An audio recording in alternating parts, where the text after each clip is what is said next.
Welcome back to Coach's Corner this week as we continue our show with Coach Allen as the Wildcats travel to Bixby this week for their Friday night football game. Homecoming on Friday and everything was great. Great festivity, great crowd on hand. The Wildcats suffered a 14-0 loss to Muskogee. And Josh, I've got to think that the opening drive when we went 90 yards and didn't score, do you think that had an effect on the entire football game? I don't. Honestly, I'm no. There might have been some psychological, but no. I thought, it happened so early in the game that I thought we would have plenty of, there was going to be more of what we had seen on there, and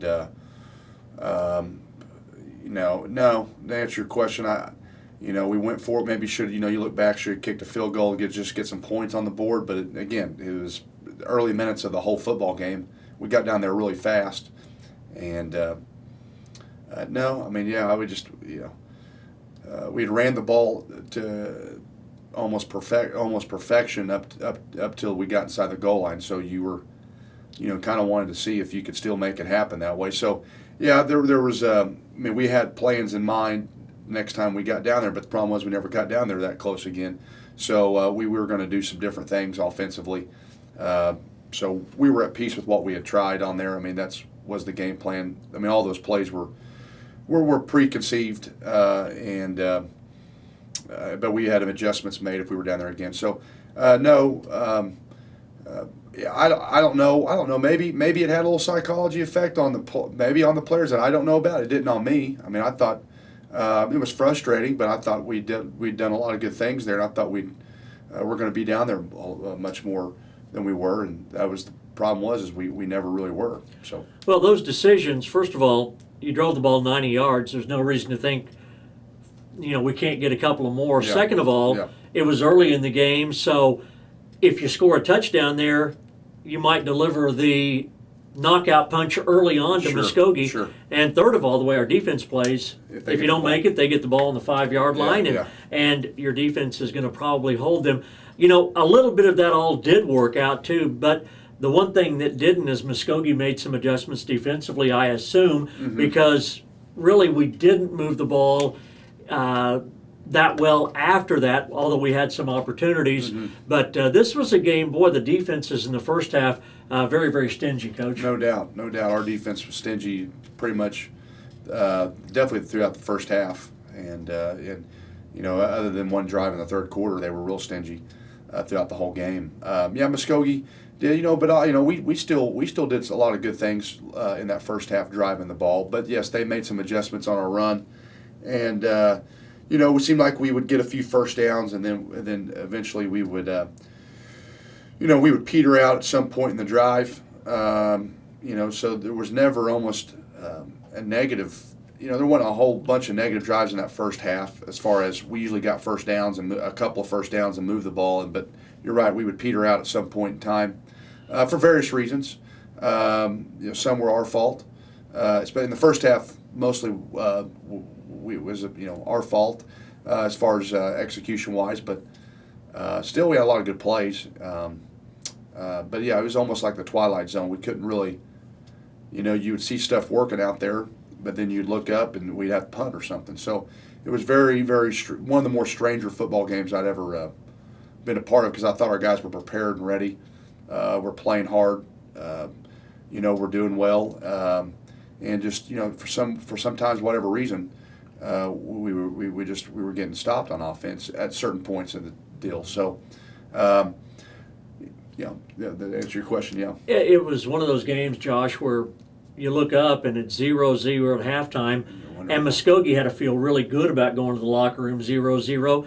And if you watched the first half or listened on the radio and you heard the statistics and the first downs and number of yards, you'd have to think we would have been winning at that point. So I think maybe in some sense you had to feel like we should have been ahead at halftime. Yeah, it was going into halftime.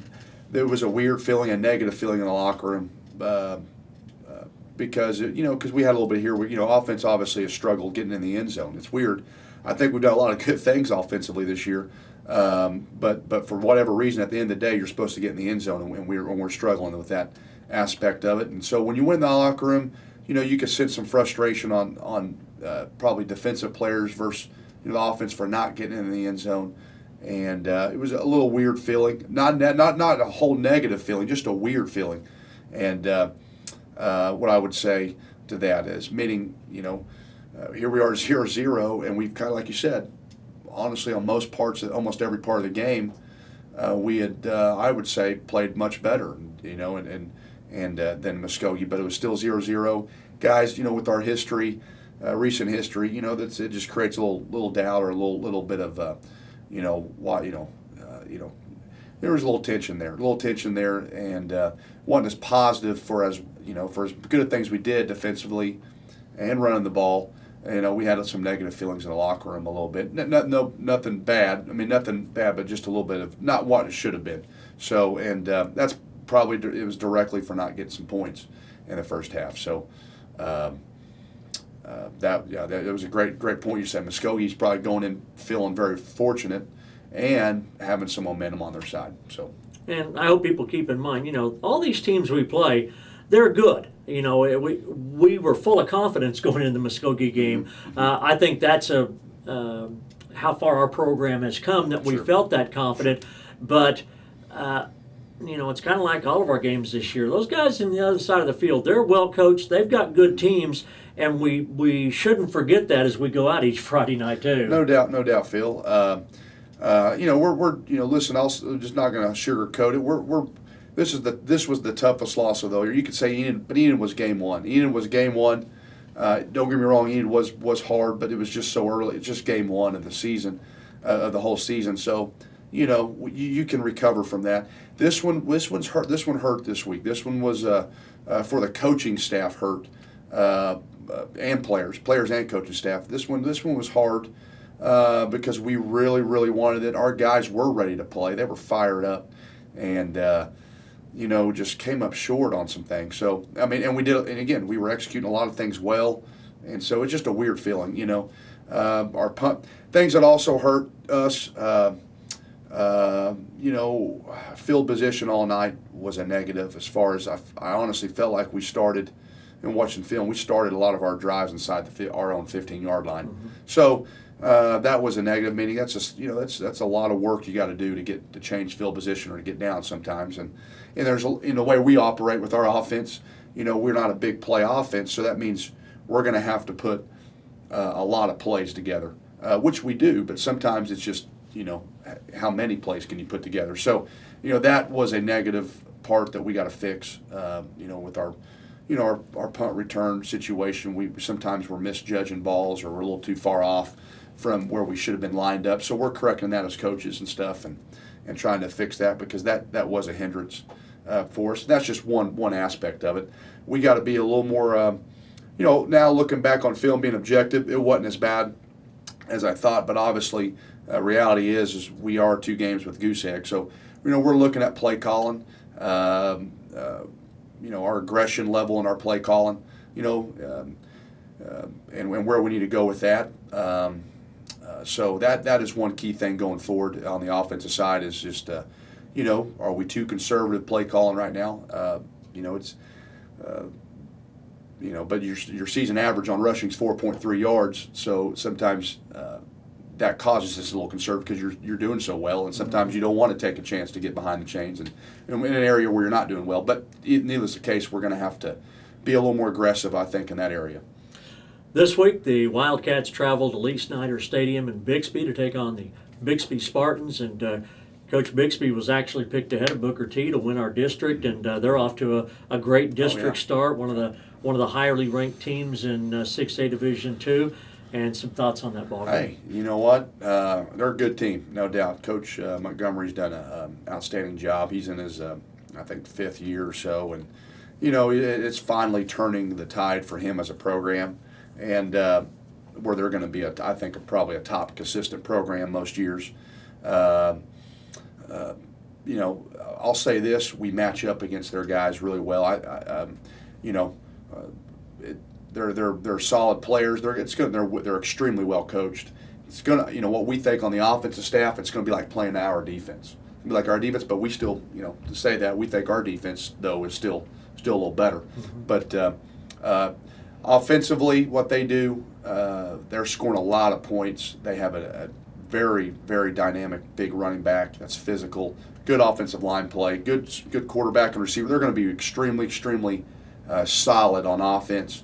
Probably in some ways could be our toughest test on the defensive side this week as far as their offense.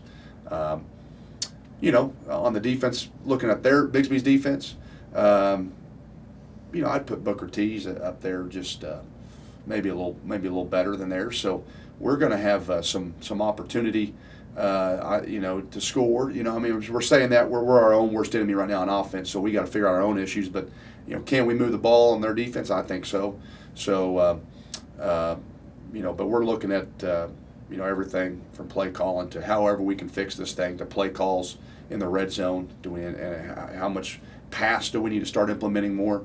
So all those questions are being asked right now on the offensive side. No, we've got a great shot. That's what's they're going to be overlooking us. Naturally, I don't see how it's human nature not to overlook us. We're 1-4, 0-2 in the district. So if I'm Bixby, I'm probably thinking about when we're playing Booker T next week, or not next week, but a couple weeks down the road. So there's a chance that we might have a psychological edge come this thing. And you know what? We're talented enough, and well coached enough that I think if we can just put everything together, then who knows, we could get this thing in a very tight ball game going into the fourth quarter, and and pull one off. But to answer your question, Phil, this is going to they're one of the top teams in our district, and one of the top teams we'll play in our whole schedule. So big test this week. Wildcats and the Spartans of Bixby in Bixby Friday night at 7 o'clock. Again, in Bixby. Hope you make your plans to be there and support the Wildcats. For Coach Allen, I'm Phil Turney.